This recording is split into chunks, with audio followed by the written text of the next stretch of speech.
Good morning, everyone, and welcome. The Green Bay Packers and the Seattle Seahawks are now just a little over 24 hours away from their NFC Championship game and the rights to play represent the NFC in Super Bowl 49 in Phoenix, Arizona.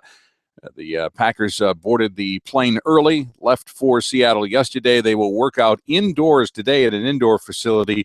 There is rain in the forecast all weekend in Seattle, and Sunday, not only rain, but it's going to be windy conditions as well.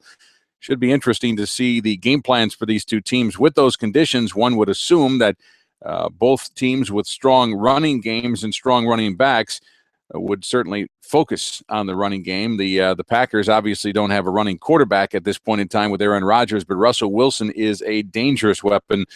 849 rushing yards on the season. He ranks 16th in the NFC in rushing, so he is a true weapon for the Seattle Seahawks.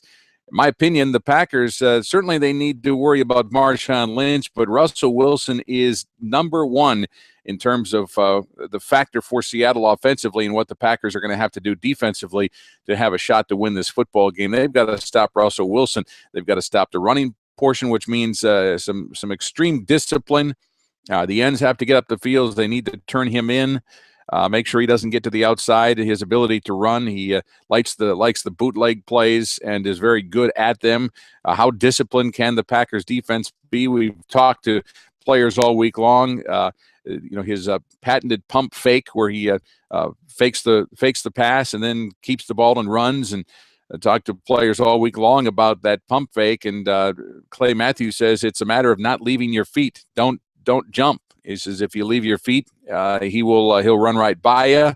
But if you run right through the play and just trust on the backside that the players will be back there, that you have to stop the ground attack, the running ability of Russell Wilson before the pass. So don't go for the fake. Run through the play. It certainly makes a lot of sense from Clay Matthews. Now, when it's Matthews or whoever else is out there defending on those plays, can they maintain the discipline to not leave their feet? Clay Matthews says it's all about discipline. So we'll see how disciplined the Packers are in defending the Seattle quarterback, Russell Wilson, the former Wisconsin Badger. Concerns, the Packers have not played well on the road this season. They are 4-4 away from Lambeau Field, and that's a huge factor. One of those losses obviously coming way back in week one to Seattle. This is a much different football team than then, so to sit there and draw comparisons between now and then, in my opinion, is a waste of time. The Packers are playing much better, but the fact is they still are 4-4 on the road. Their most recent road loss coming at Buffalo. You get good teams on the road, it's difficult to win on the road, and the Packers have found that out, so I think that's an issue. They just have not performed well on the road this season. Now, they'll be obviously well prepared for this NFC Championship. They know Seattle. But it's more than just knowing a team. It's playing in their environment, their loud environment, and so on and so forth. So to me, that's an issue that goes against the Packers. Eddie Lacy, he's had an outstanding season. The Packers have gone to him early in previous games, and they're going to need to do that again. But they can't go away from him. Now, one of the reasons why he started strong against the Cowboys last week and then was pulled from the football game was medical condition. His asthma kicked up again in the chillier weather. It won't be the cold weather won't be a factor. We mentioned rain and wind, but it'll be warmer in Seattle than it certainly would be in Green Bay. So we don't anticipate that being a factor.